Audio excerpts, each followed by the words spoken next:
with it, and I say I shouldn't really be showing this first off because I'll then have to tell you later on you can only make 2 plates each or something. In the kiln. They're also harder to glaze, aren't they, plates? Sorry? Harder to glaze. Well, they're More glaze. Yeah, again, this is again this thing about the choice of clay. A friend of mine, well, you've met him, Paul, who comes with the pizza oven. He was talking the other day, he fires with gas and he's wanting to be more environmentally friendly. He biscuit fires and then he glaze fires. And he was saying you really should go back to raw glazing because you only have one firing, so you something like half your gas usage. And he was saying that his clay didn't work with it. Our clay was very good for raw glazing, but his wasn't very good. So that's another quality that has to come into the clay. How, if you're going to raw glaze, it's got to be a clay that raw glazes. Plates, in a way, are difficult to raw glaze because basically you've got a piece of clay, you're glazing one side and not the other. So if you're doing it our way, where it's dry clay you're putting glaze on, 1/2 of that slab of clay expands when you glaze it, the other half doesn't. But actually, I've not had that much problem with raw glazing plates. Oh, I have. Right. So That's probably because I'm not quick enough with the spray. Of possible failures. Yeah. Sorry? We need to make plenty. No. You do have to spray the other side quite quickly. And Well, I haven't always done it quickly. It again does mean that you have to, when you're making that pot, you have to think about how you're going to glaze it. If it's uneven, then it can be a problem. Traditionally, my plates tend to have a slightly thicker edge to the rim, and that's something that you see in a lot of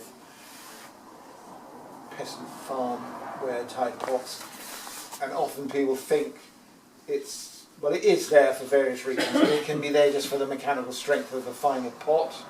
It can be there as a handle if you've got a big mixing bowl, and often people will hold it by the rim as they mix in it. But also those heavier rims strengthen the pot when it comes to the glazing. It'll hold the thing apart, whereas if it had a thin rim, then that rim might have cracked, especially if it was something that was just glazed on the inside. And again, a lot of the pots, like the pots that were made at Donyat or at other rural potteries around Britain where they were using lead glazes, those potters were subsistent farmers really who made pots on the side. The lead frit, or the lead that the lead and clay that they made the glazes out of, was a very expensive material for them. So they tended just to glaze the inside of pots. Glaze on the outside of the pots was sort of waste of time. So again, they were just raw glazing them on the inside. So those sort of tricks of having that thickened rim to hold the whole pot together was very important and developed over time. And people again think of it as being the style of the pots. Well, the style of the pots came out of all those levels of function having to work. Would they have raw glazed on dry pots? Would they have raw glazed on dry pots? Well, yeah, nobody who was about when they were doing it was writing anything down. You know, they weren't there of interest to the sort of people who wrote things down. So I've never come across a reference from the time that talks about it at all. So all my theories on it come from studying the pots and the shards and thinking about how you work, and then seeing how potters who still raw glaze, as they did in France, as they did in the southern states of America, as they did with porcelain, how they did it. And they all did it dry. And when you think about it, you know, the whole sort of working practice of making a batch of pots, then glazing them, then putting them in the kilns, all leads that way. So I'm very confident to say that yes, they were all glazed when they were dry. potters, Michael Cardew, when I was a student, was one of the few potters who did raw glaze and was sort of known for his raw glazing, and that came about partly because he had made earthenware back in the 1920s in an old pottery, and that's the way they had done it. Well, no, yeah, take that back, Jen. When he moved on to stoneware, he treated the glazes as though they were slips. And because I didn't know that much at the time, I didn't query why he did it that way. I might have learnt more if I'd asked more questions.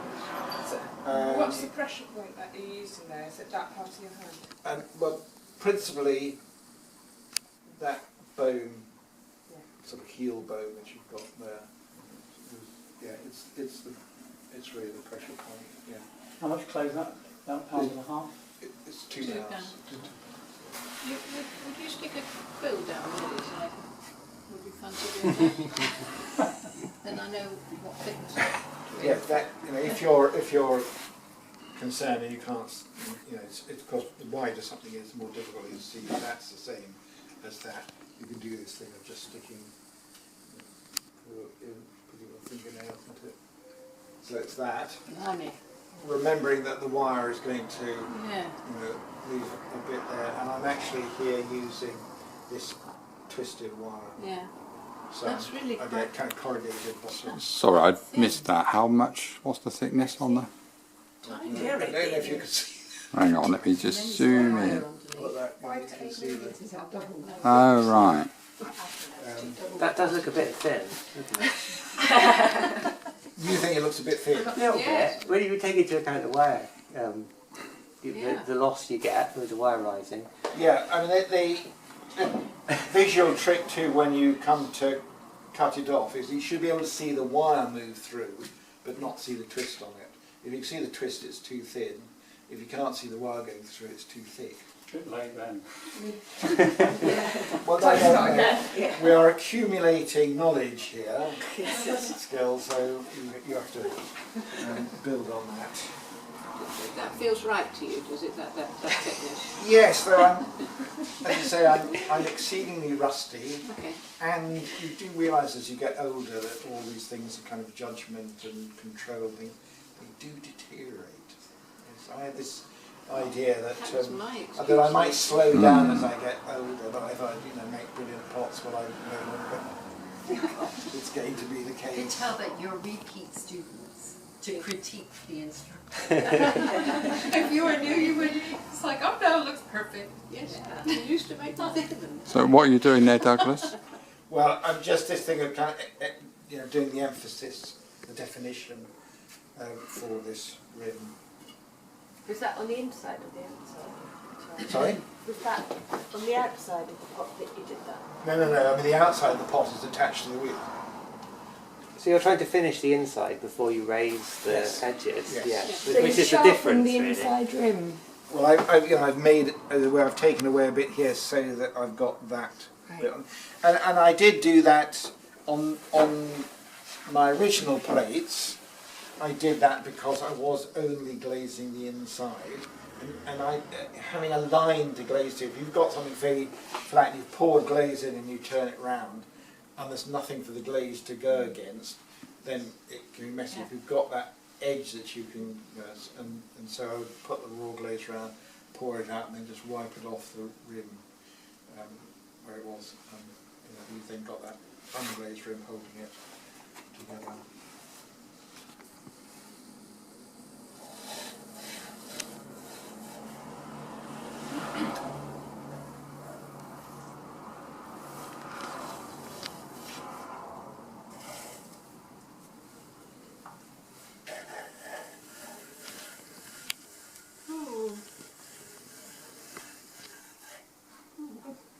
That's impressive. Are you throwing at the same time? Well, on that one I kind of just kept my finger there, so I've got that shape. Yeah, On yeah. this one I've kind of gone up with it, so that I've got that like curve. Against the wooden thing? Yeah. You thought about making a tool to do that? It crossed my mind, but I quite like the sort of feeling of getting just from the flat bit. I did try. I've got a rather stiff rubber kidney, and it's kind of got a bit of a curve on it anyway. So I was trying that too. So it was putting a curve in on the outside. Do some prototypes instead of credit cards.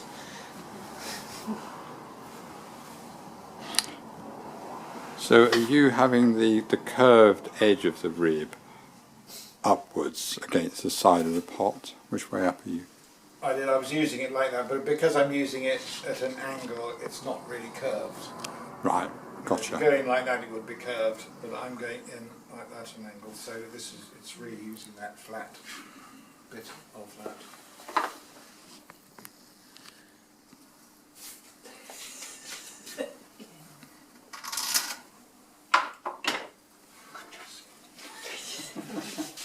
See the wire? You see the wire? Sorry? Perfect.